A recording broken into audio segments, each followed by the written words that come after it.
What's going on, everybody's Afro Think Tank? So, somebody asked me what's the difference between Nigeria and the Caribbean, right? I got an email and they want to know what's the difference between Nigeria and the Caribbean. And I have to say, if you are a Caribbean, you know, basically Trinidad, because that's my point of reference for the Caribbean. If you are from Trinidad and you're used to living in Trinidad, then coming to Nigeria will be very similar.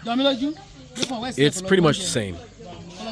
I would, for my African Americans, I would put it something like this, right? You know how African Americans, you know how we have those cookouts where everybody shows up and no violence happens. The music was playing. It was a good time. Everything was peaceful, right? And everybody left and it was peaceful. That's how it is. Like right now, y'all see the street lights are on, right?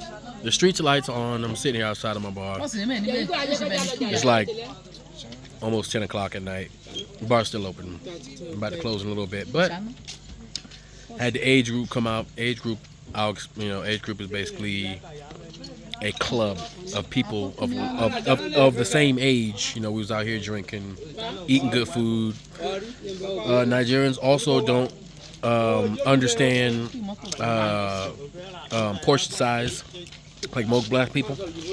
Portion size is like bigger and bigger and large. So, you know, same rules apply. Eat everything on your plate.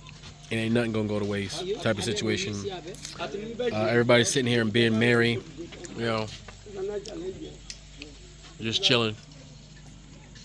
Nigeria, now I will say Nigeria infrastructure-wise is similar to Trinidad. Similar to Trinidad. I would say Port of Spain would be equivalent to Lekki, Nigeria, and Akari, Nigeria, and all the good places, Banana Island, you know, all the good developed places in Nigeria. I would say Port of Spain, Twin City, you know. I would say the countryside of Nigeria is equivalent to like Moruga, you know, as far as development and the roads. The people are peaceful. You know, just like being in a middle-class African-American community where people actually come outside and interact with each other. It's pretty much like that. But I would say if you're an African-American, because I know a lot of people are going to Ghana, Tanzania, Kenya, the Gambia, and yeah, for the most part, those places, you know, that's, you know, home. We have ancestry there. But if you want to go to a place that really matches up the most to you, your culture, African American culture, your Caribbean culture, Nigeria is it. The people here are like our people in in America. People here are like the Caribbean. It's the same vibe. It's the same setup. Like if you've been to the Caribbean and you were not like around the tourist districts, not around the resorts, if you actually went in country with maybe family and friends or whatever and got to experience the real Caribbean, Nigeria is that. So if you can do the Caribbean, you can do Nigeria.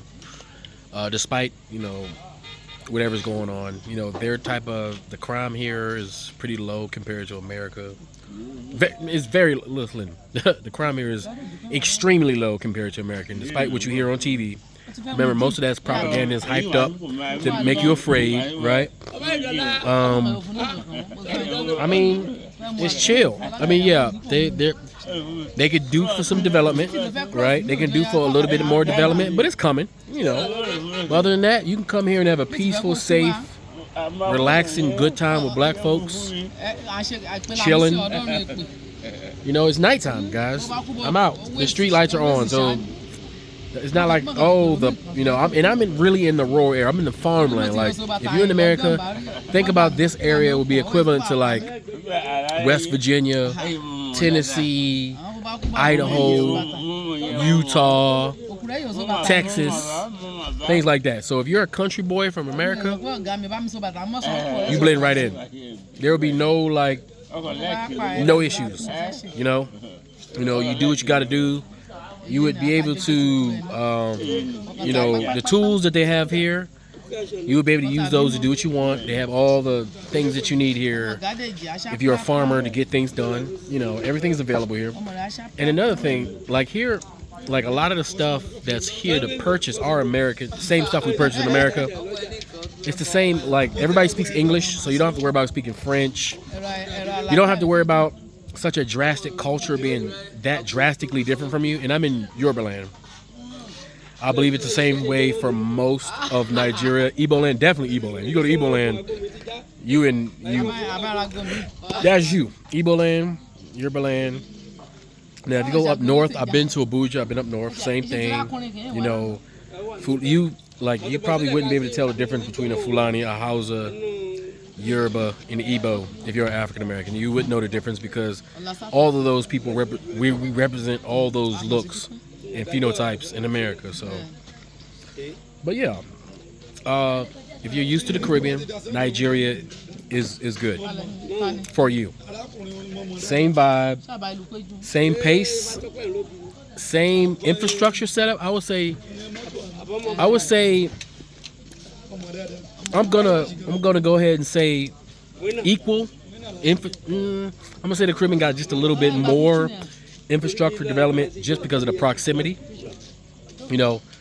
But you know, besides that, I feel like I'm in North Carolina right now. Like I got North Carolina, South Carolina vibes here. You know, North Carolina, South Carolina mindset vibes here. Country vibes. It's just all country. So if you're a big city New York type dude, you know, Lagos would be the place for you. You know, that's that. But me being in country vibes. And if you know black people, all rules apply. Same way you would act around black people in Maryland. If you're out there in Laurel, Bowie, Maryland, Western Maryland, you know, the southern portion of PG County, Virginia, deep in Virginia, like I said, Texas, Carolina, North Carolina. You know, the same rules apply, same measurements apply, same attitudes apply. It's all the same. It's the same. Black people are generally black people, you know, no matter where you go, for the most part. And so I just want to make a quick video about that. You know, it's wonderful and relaxing, and just chill vibe, you know. So, you know, that's all I really got to say about it. You know, you definitely have to come. You definitely have to come and experience it for yourself. You know, to understand what I mean. But if you talk to any African American that's been in Nigeria, they'll back me up. Talk to any Caribbean that's in Nigeria, they'll back me up. This is the place. This is the perfect fit for us, African Americans. I'm just saying. Out of all the places in Africa, because this is where we're from. This is us. Keep in mind, Africa is a vast place, right? So when I say come home, Nigeria is home for African Americans and Caribbeans. This is where we're from. And if you were to do the DNA test of a lot of these Nigerians, they would have the same equal disbursement of Mali, Sierra Leone, Southern Africa that we do. Because, like I said, Nigeria is a combination of all Africans, but culturally they've come together here, and that's why there's so many people here. And they have created a culture that's very similar to ours, you know, besides the fact that African Americans obviously got our American version of this culture. Caribbeans have their Caribbean versions of this culture, but the root culture is definitely Nigeria, for sure. And you won't find one African American or one Caribbean in Nigeria who would say anything other than what I'm saying now. You know? But anyway, yeah, I hope you understand what I mean. That's all I got to say. Afro Think Tank, learn some, teach them. I'm out.